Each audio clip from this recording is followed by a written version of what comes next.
esta mañana. Bienvenidos mis hermanos, estamos ahorita en la segunda lección sobre principios de crecimiento del reino de Dios. Quiero recordar un poco de lo que estuvimos hablando en nuestro seminario pasado y es que estuvimos utilizando la parábola de la semilla de mostaza para poder desarrollar algunos principios sobre cómo el reino de Dios crece. Y eso pues de alguna manera nos abrió un poco el panorama sobre cómo el Señor quiere que desde algo muy pequeño vaya creciendo, creciendo hasta que se convierta en un árbol grande. En el video anterior usted puede recordar un poco sobre lo que estuvimos hablando en nuestro seminario anterior. Así que ahora vamos a hablar siempre sobre estos principios del reino, principios de crecimiento del reino de Dios, pero ahora ya vamos con la lección 2 y nos vamos a introducir. Se recuerda que en la imagen que veíamos la vez pasada era un árbol en donde tenía raíces, tenía tronco y tenía fruto. Decíamos que las raíces son los valores, los principios, las motivaciones. El tronco es la estructura de la iglesia, las estrategias, los ministerios, los grupos pequeños y los frutos, pues esos ya son lo visible, lo que podemos dar evidencia de que la iglesia está precisamente en crecimiento. Entonces vamos desde abajo y abajo tenemos los valores que son las raíces. Los valores. Hay un pasaje que quisiera que consideráramos y es Mateo capítulo 6, versículo 21. Mateo capítulo 6, versículo 21 es un pasaje muy conocido. Usted puede buscarlo, por favor, ahí en su Biblia. Dice el pasaje de la siguiente manera. Porque donde esté vuestro tesoro, ahí estará también vuestro corazón. Mateo capítulo 6, versículo 21. Aquí hay un principio fundamental y el principio es que todos tenemos valores, todos, absolutamente todos tenemos valores. Algunos tal vez antivalores, pero todos tenemos algo que valoramos. Y este principio lo dice nuestro Señor Jesucristo en el Sermón del Monte y específicamente en este versículo, el cual lo vuelvo a repetir, donde esté tu tesoro, ahí estará también tu corazón. Lo que nosotros valoramos, ahí es donde invertimos nuestro tiempo, nuestras energías, nuestro esfuerzo, nuestros recursos económicos y todo lo que tenemos está a la disposición de aquellas cosas que valoramos.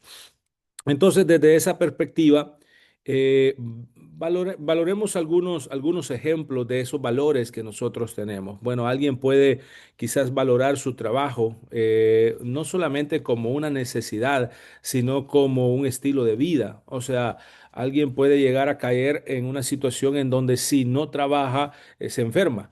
O alguien puede llegar a caer en una situación en donde el trabajo se vuelve su fuente de vida. Ese es su valor. No estamos diciendo que el trabajo sea malo. El problema es cuando el trabajo se convierte en nuestra fuente de vida. Y eso sucede. Hay personas que en los tiempos de descanso se ponen a trabajar porque ya están acostumbrados a ello y viven del trabajo. Entonces entendemos que ese es su valor. Alguien puede tener como valor su familia, y lo cual es bueno, y la fuente de vida es precisamente la familia, está bien. Alguien puede tener como valor la iglesia, también es bueno, pero recordemos que la iglesia no es nuestra, la iglesia le pertenece al Señor. Y eso, por ejemplo, se notó bastante en la época de pandemia, cuando todos los templos se cerraron. Usted lo va a recordar. Y muchos pastores, y yo diría que quizás casi todos o la mayoría, se entró en depresión a causa de que veían los templos cerrados, porque el valor o el corazón está en el templo, está en la reunión, está en ello. Bueno, Dios nos demostró otra cosa en la época de pandemia, que el valor está en Él, o sea, el valor debe estar en Dios, en nuestro Señor Jesucristo. Alguien puede valorar el deporte, alguien puede valorar los negocios, alguien puede valorar la diversión como la pesca, etcétera. O sea, todos tenemos diferentes valores. Algunos tenemos unos valores, otros tenemos otros valores. Entonces, eso es lo que Jesucristo está diciendo. Donde está vuestro tesoro, ahí está vuestro corazón. Ahora pensemos en qué son los valores. Vamos a decir que los valores son las prioridades internas que se expresan en nuestras acciones. Vuelvo y repito, ¿qué son los valores? Son las prioridades internas que se expresan en nuestras acciones. Los valores entonces no se ven visiblemente, pero sí nuestras acciones son la evidencia de qué es lo que nosotros valoramos. Entonces, los valores son las motivaciones del corazón, qué es lo que nosotros tenemos en nuestro corazón, en nuestra mente, y las acciones son las muestras de nuestros valores. Entonces, ¿cómo podemos descubrir nuestros valores? ¿Cómo descubrir nuestros valores? Y aquí es bien interesante, porque para descubrir nuestros valores cualquiera puede preguntar, ¿cuáles son tus valores? Y yo les aseguro que todos vamos a tener algo que decir. Por ejemplo, alguien puede decir, bueno, yo valoro la familia, yo valoro la oración, yo valoro el evangelismo, yo valoro el discipulado, yo valoro, bueno, cada uno de nosotros puede decir cuáles son los valores. Pero lo interesante es que no siempre lo que nosotros decimos que son nuestros valores son en realidad nuestros valores. Una cosa es lo que nosotros creemos que son nuestros valores y otra cosa es lo que en realidad son nuestros valores. Entonces, para valorar o para saber cuáles son nuestros valores, es mejor preguntarnos qué hiciste esta semana. ¿Qué hiciste esta semana? Porque la primera pregunta apunta a nuestro conocimiento, apunta a lo que nosotros creemos o queremos creer. Pero la segunda pregunta apunta a nuestras acciones. ¿Qué hiciste esta semana? ¿En qué usaste tu tiempo, tu energía, tu dinero? ¿En qué usaste esos elementos? Contestando eso, entonces vamos a darnos cuenta que nuestros valores en realidad son muy diferentes a lo que nosotros creemos que son los valores. Por ejemplo, si tú vienes y dices, bueno, resulta que yo dediqué mi tiempo, qué sé yo, a descansar, a estar en la hamaca, bueno, eso se convierte en un valor, porque en eso dedicaste tu tiempo. Viene alguien y puede decir, yo dediqué todo mi tiempo al trabajo, mis energías, resulta que tuve que hacer horas extras y cuando no tenía nada que hacer, buscaba algo que hacer, bueno, resulta entonces que tu valor es el trabajo. Aunque tú digas que no, pero si en eso dedicas tu tiempo, ese es tu valor, tus energías, tu dinero. Entonces, eso es lo que en realidad nosotros tenemos que valorarnos o preguntarnos, en qué cosas, acciones ocupamos nuestro tiempo? Yo no sé si ustedes se recuerdan, hace como unas 3 sesiones anteriores se les presentó. Y está en el libro un cuadrito, un cuadro, una matriz, en donde usted iba a poner cada día qué iba a hacer en cada horario, en dónde iba a utilizar. Yo no sé si usted lo está haciendo de manera responsable y sistemática, pero ese cuadrito era para ayudarle a identificar cuáles son verdaderamente sus valores, porque podemos estar confundidos creyendo que nuestros valores son una cosa, pero en la práctica son otra. Entonces, si usted ese cuadrito no lo está usando, regrese a él, retómelo, está ahí en el libro, y pueda usted valorar precisamente a la luz de sus acciones en qué dedicamos nuestro tiempo, nuestras energías, nuestros recursos y lo que nosotros hacemos. Bueno, los valores que creemos, y este es el problema que he venido señalando, que los valores que creemos no son a menudo los valores que practicamos. Una cosa es lo que yo creo que es mi valor y otra cosa es lo que yo practico que es mi valor. Entonces, yo hago ahí una pregunta para la reflexión. ¿Cuál es en verdad nuestro valor? ¿Lo que yo creo o lo que yo practico?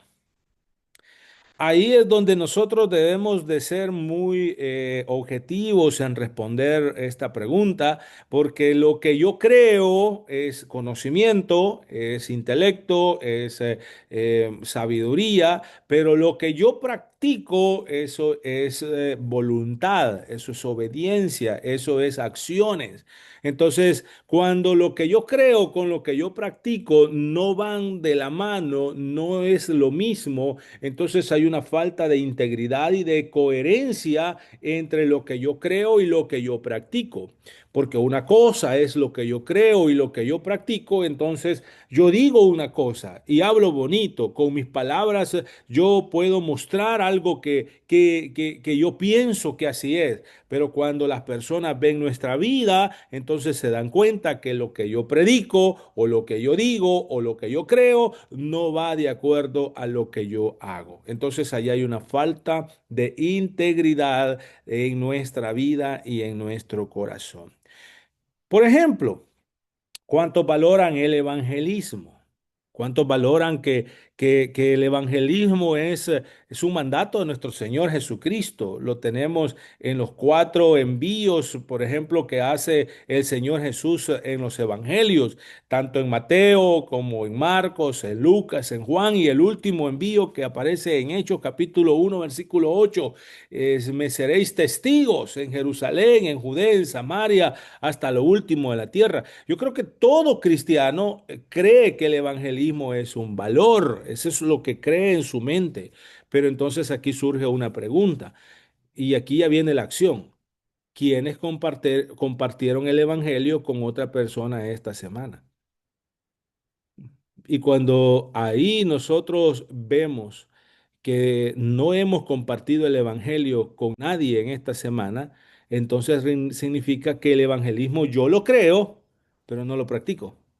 No sé si me estoy dando a entender, pero entonces allí hay una falta de integridad y de coherencia entre lo que yo creo y lo que yo estoy practicando. Porque si para mí el evangelismo es importante, yo por lo menos debería de predicar el evangelio a otra persona, por lo menos en esta semana, a alguien, a un vecino, a un hermano. Acuérdese que una de las cosas que aprendimos con el pastor Rafael fue el día de práctica. El día de práctica. Es interesante que en ese día de práctica que estoy mencionando, nos fuimos con mi esposa en cierto día a visitar aquí a unos vecinos y estaba solamente la señora, ya bastante mayor de edad, y empezamos a platicar con ella, a platicar, ya oramos por ella, pues ella ya es conocedora del Evangelio, pero lo que les quiero contar es que se convirtió en algo bien bonito, en algo, una oportunidad de poder compartir y poder desarrollarnos en ese sentido. Los días jueves, cada 15 días, yo tengo mi célula aquí en la casa y compartimos y de alguna manera también estamos practicando, desarrollando también el discipulado. Uno de los integrantes de nuestra célula, también ya conocedor del Evangelio, ahora está ahí asistiendo a una iglesia, está asistiendo a Iglesia de Nazaret, ya va con toda su familia, ya está empezando a crecer, a desarrollarse. Entonces, cuando nosotros practicamos lo que creemos, entonces sí es parte de nuestros valores. El segundo valor, discipulado. Bueno, aquí volvemos a hacer la pregunta. ¿Cuántos creemos que el discipulado es parte del mandato de nuestro Señor Jesucristo? Bueno, la gran comisión así lo dice, ir y hacer discípulos a todas las naciones. Todos creemos eso, pero entonces surge la pregunta, ¿quiénes discipularon a otra persona esta semana? ¿O quién tiene un discípulo en donde puede invertir su tiempo, puede invertir su vida, puede invertir sus recursos, puede invertir todo lo que tiene? Porque el discipulado, a diferencia de lo que se nos ha enseñado, lo que hemos practicado, no son dos elecciones. No digo que eso sea malo, pero dos elecciones sin un estilo de vida, sin un acompañamiento real y verdadero, esas dos elecciones solamente se convierten en una educación religiosa, en un catecismo, pero no se convierten verdaderamente en un discipulado, porque el discipulado es un acompañamiento integral en la vida de la persona para que pueda parecerse más a nuestro Señor Jesucristo. Así de simple y sencillo, pero al mismo tiempo con una responsabilidad de poder hacerlo. Entonces, desde esa perspectiva, nosotros necesitamos valorar si el evangelismo y el discipulado son parte de nuestros valores, entonces pongámoslo en práctica. Porque de lo contrario, si no estamos evangelizando, si no estamos discipulando, no son nuestros valores. Aunque lo digamos, aunque lo prediquemos, aunque lo enseñemos, pero en la práctica no son valores que estamos desarrollando. Voy a avanzar. Entonces, ¿cuáles son nuestros valores? Seguimos siempre analizando esa pregunta. Imaginémonos que alguien, mira, aquí ya es una cuestión externa. Imaginémonos que alguien mira lo que hicimos esta última semana. Imaginémonos que hay alguien que está viendo lo que hicimos. Entonces viene la pregunta, ¿qué asumiría esa persona que tiene valor en tu vida? Yo quiero hacer una reflexión personal en este sentido. Eh, en lo que hicimos esta semana, ¿qué cree usted que usted demostró que es su valor? ¿Qué asumirían otras personas que es lo que tiene valor en tu vida? Eso, hermanos, es bien personal y al mismo tiempo muy desafiante porque definitivamente necesitamos revisar en dónde estamos invirtiendo nuestro tiempo y nuestros recursos. Entonces, ahora que hemos hecho un análisis hacia adentro, veamos ahora qué es lo que Dios quiere. Y es para que Dios sea el centro de nuestras vidas, debemos de empezar a valorar lo que Él valora. O sea, si nosotros predicamos, enseñamos, entendemos que Dios debe de ser el centro de nuestra vida, lo cual así tiene que ser, pero entonces pensemos qué es lo que es valioso para Dios. Y porque si nosotros vamos a vivir como parte del cuerpo de Cristo, debemos de identificar los valores de Dios y hacerlos nuestros valores como iglesia. O sea, los valores de Dios son nuestros valores. Mis valores no son míos, son los valores de Dios en mí. Entonces, desde esa perspectiva necesitamos conocer qué es lo que Dios valora, cuáles son las palabras de nuestro Señor Jesucristo ante las cosas más importantes. Y aquí es donde vamos a irnos a Mateo, Mateo capítulo 22. Por favor, búsquelo ahí en su Biblia, que usted conoce de memoria este pasaje. Mateo capítulo 22, versículo 37. Mire lo que dice. Mateo capítulo 22, versículo 37. Bueno, desde el 34 dice el pasaje que los fariseos, oyendo que había hecho callar a los saduceos, se juntaron a una. Y uno de ellos, intérprete de la ley, preguntó por tentarle, diciendo, Maestro, ¿cuál es el gran mandamiento en la ley? Quiero decirle que estas preguntas eran preguntas bien comunes de reflexión entre los fariseos, entre los saduceos, y algunos tenían ciertas conclusiones, otros otras.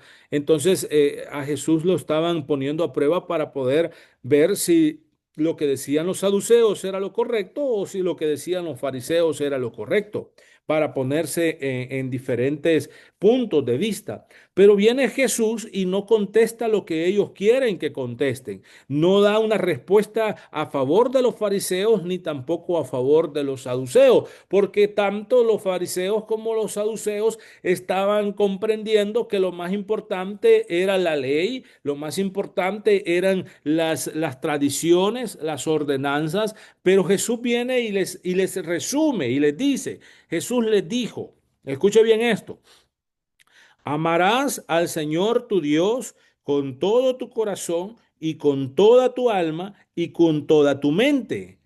Este es el primero y grande mandamiento. Este mandamiento, hermanos, está en Deuteronomio capítulo 6, versículo 5. O sea que el Señor toma un mandamiento que está en la Torá, que está en la ley y lo presenta como el principal mandamiento, como el primer mandamiento. Amarás al Señor tu Dios con todo tu corazón, con toda tu alma y con toda tu mente. Y el segundo, dice nuestro Señor Jesucristo, es semejante. ¿Y cuál es el segundo? Amarás a tu prójimo como a ti mismo.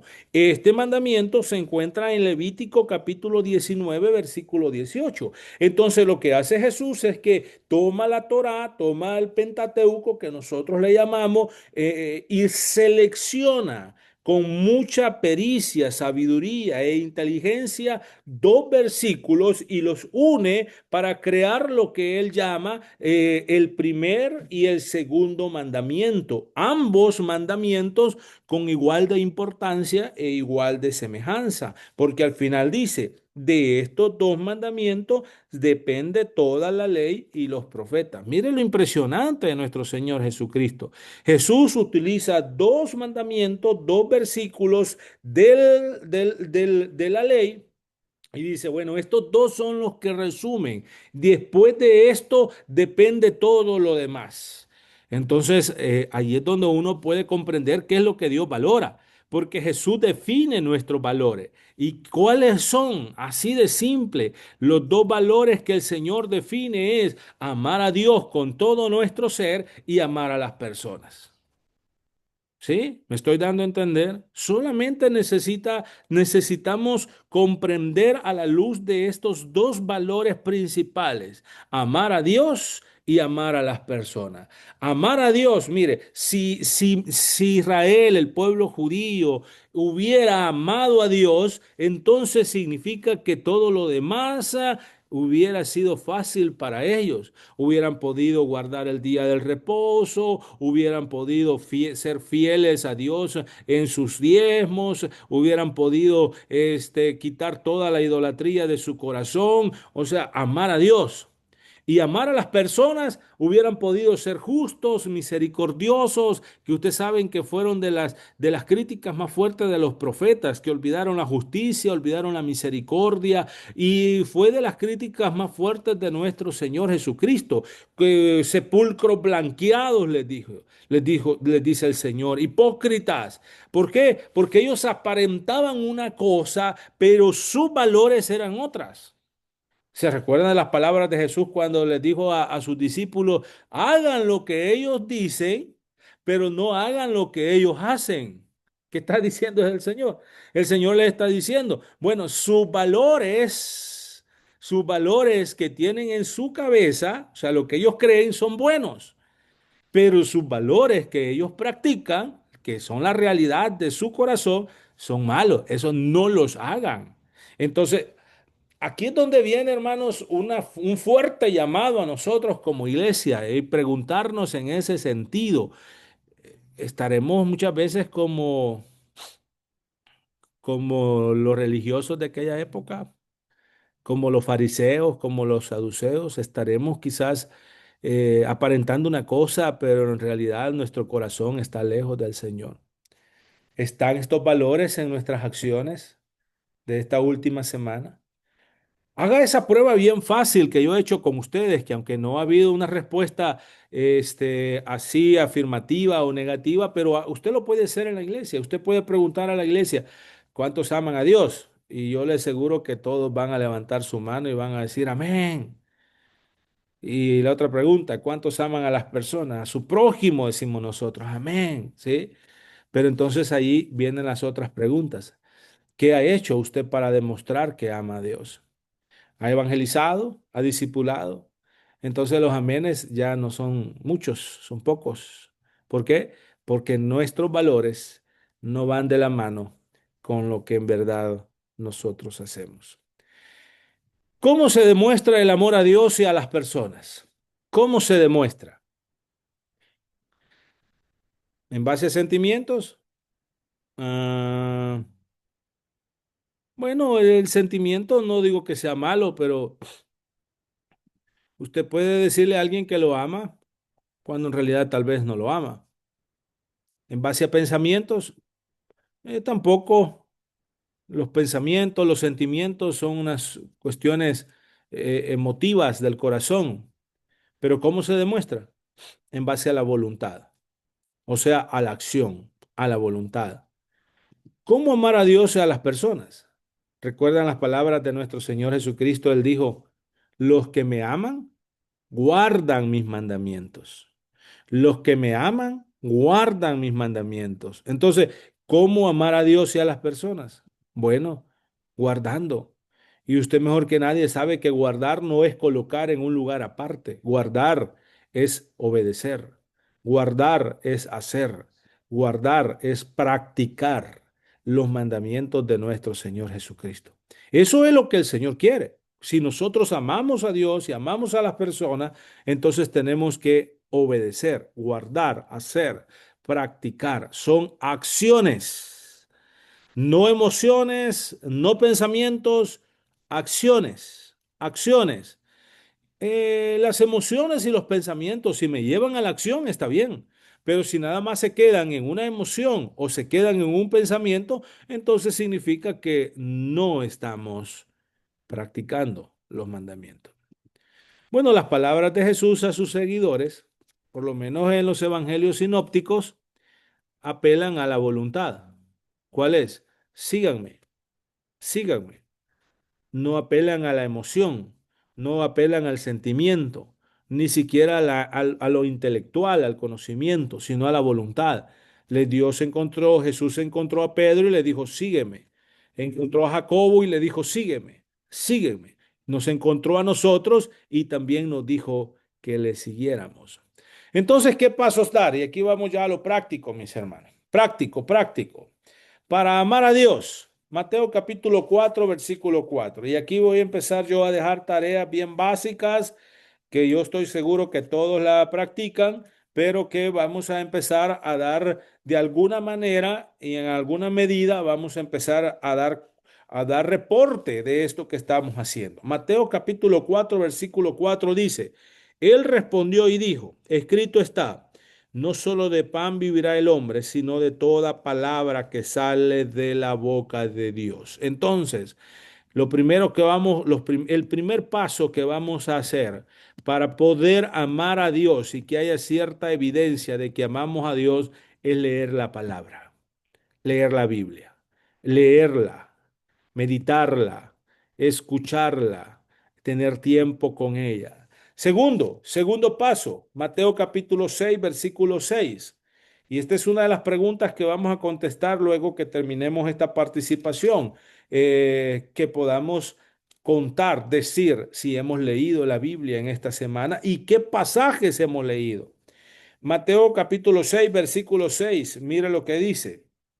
Mas tú, cuando ores, entra en tu aposento y cerrada la puerta, ora a tu Padre que está en secreto, y tu Padre que ve en lo secreto te recompensará en público. Entonces, segunda acción práctica que vamos a hacer para tener evidencias que amamos a Dios es orar.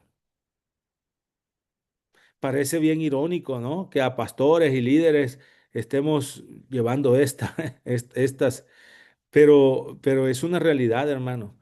¿Cuál es la realidad? Pocos lo hacemos. O sea, en pocas cantidades de veces hacemos esto con pasión, con corazón sincero. Leer la Biblia, orar.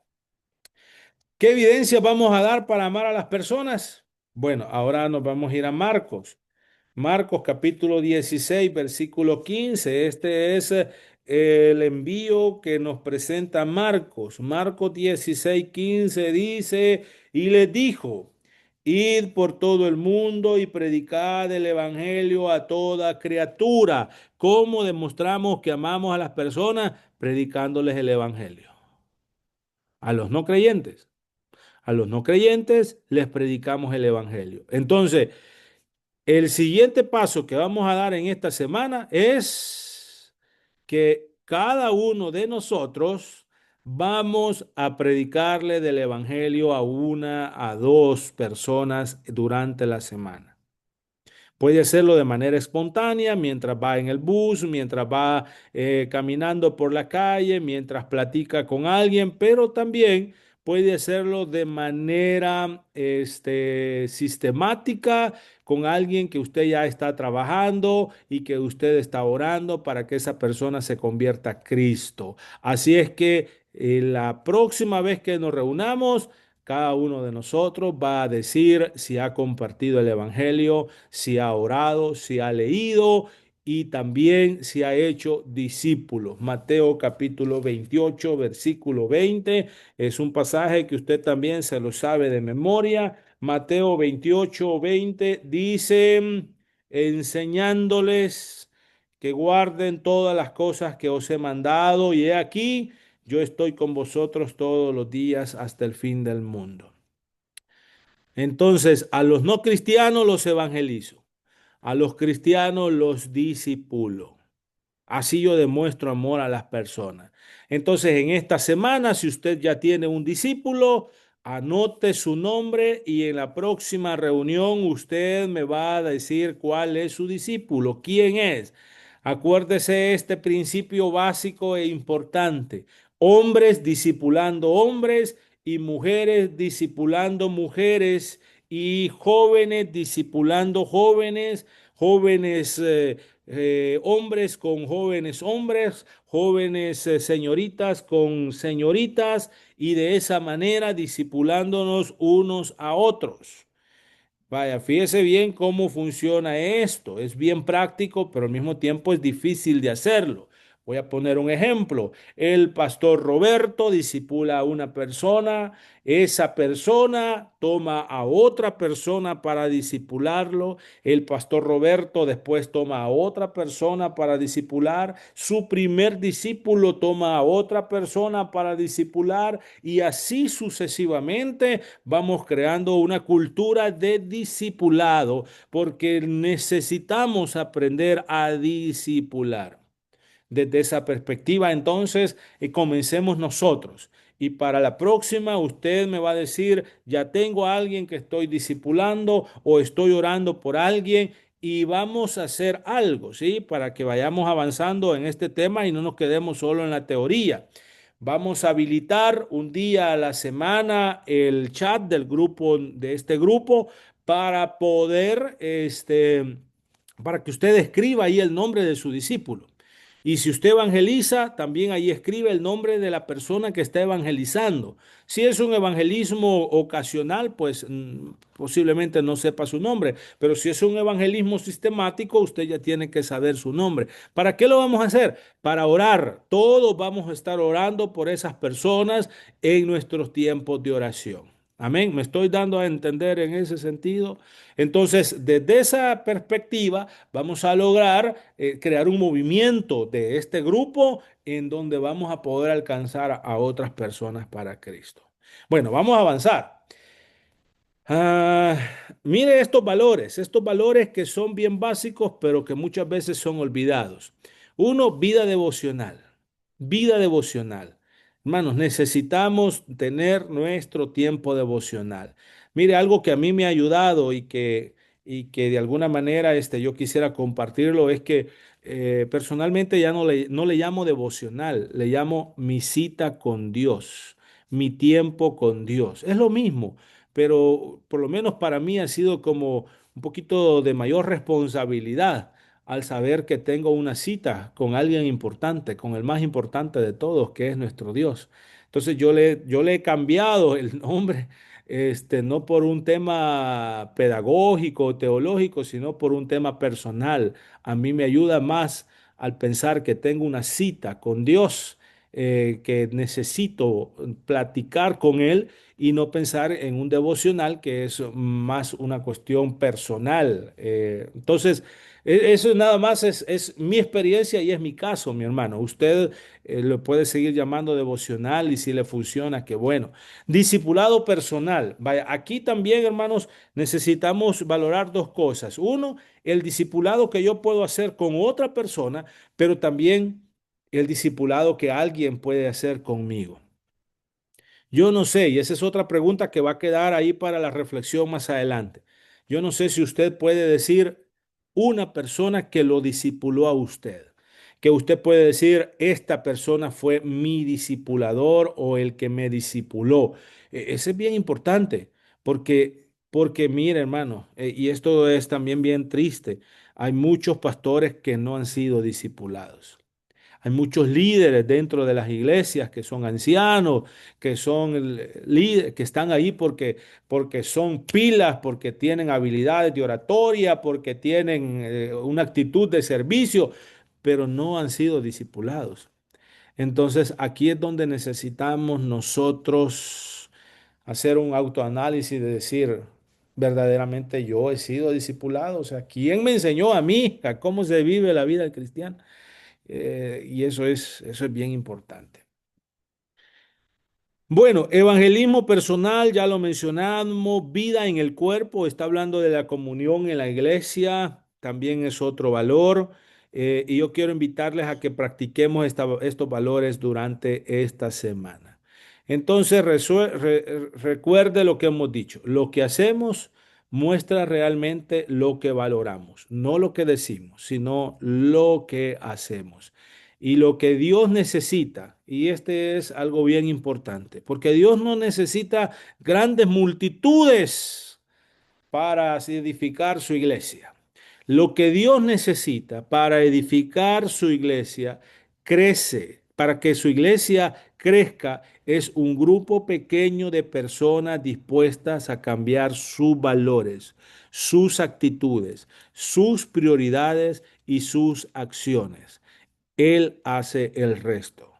O sea que, aquí voy a dar otro principio. No espere que toda la iglesia quiera cambiar sus valores. No espere que todos los líderes estén dispuestos a cambiar sus valores. Ellos van a seguir ocupados en sus ministerios, en sus quehaceres, en el templo, en esto, lo otro, porque ya es una cultura activa.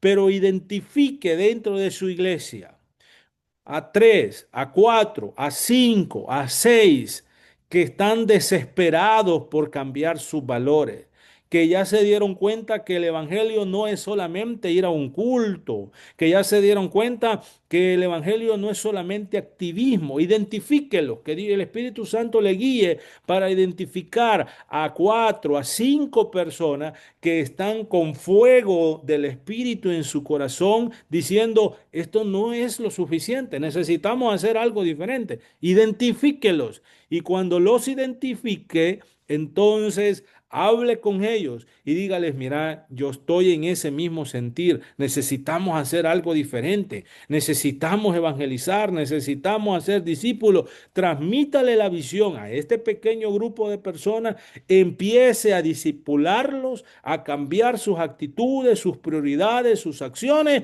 y el Espíritu Santo va a hacer el resto. Cuando usted venga a sentir, ya no van a ser cinco, ya van a ser seis, siete, ocho, 10, 12.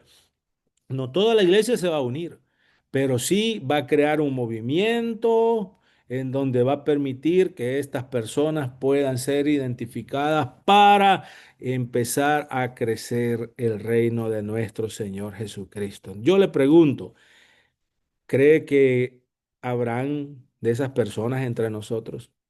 Porque yo incluso me atrevo a decir que dentro de los que estamos aquí, que la mayoría son pastores y otros líderes o lideresas, no están dispuestos a cambiar sus valores. No todos están dispuestos a hacer cambios.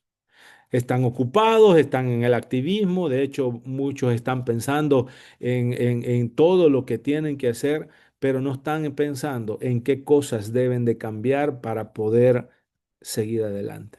Entonces yo igual tengo que identificar a esas personas y yo esperaría que todos los que estamos de aquí de alguna manera podamos estar dispuestos a cambiar nuestros valores. ¿Quién dice yo soy uno de ellos? Bueno, yo soy el primero, porque yo estoy en esa lucha igual que usted, hermano, tratando de cambiar nuestros valores, tratando de no seguir mi agenda ni la agenda de las iglesias a las que visito, sino la agenda de Dios, que es lo que Dios quiere para la iglesia y para nuestras vidas. Termino dejándole la última tarea, leer el capítulo 2 del libro Cómo iniciar un proceso de crecimiento. esa tarea y ese capítulo nos va a ayudar a comprender un poquito más todo lo que hemos desarrollado en este tema. Pero yo no quiero irme sin antes preguntar, ¿estamos dispuestos a hacer cambios?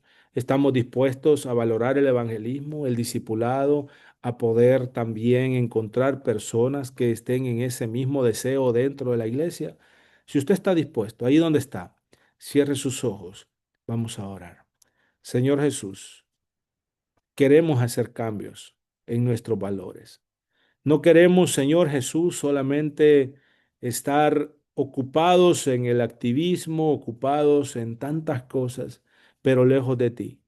Queremos, Señor, introducirnos a lo que tú quieres para la iglesia. Y aquí están pastores, líderes, también, Señor, que quieren y tienen un corazón que quieren servirte. Guíales, ayúdales y úsales, Señor, para tu gloria y para tu honra. En el nombre de nuestro Señor Jesucristo, aquí están nuestras vidas para ti, Señor. Amén y amén.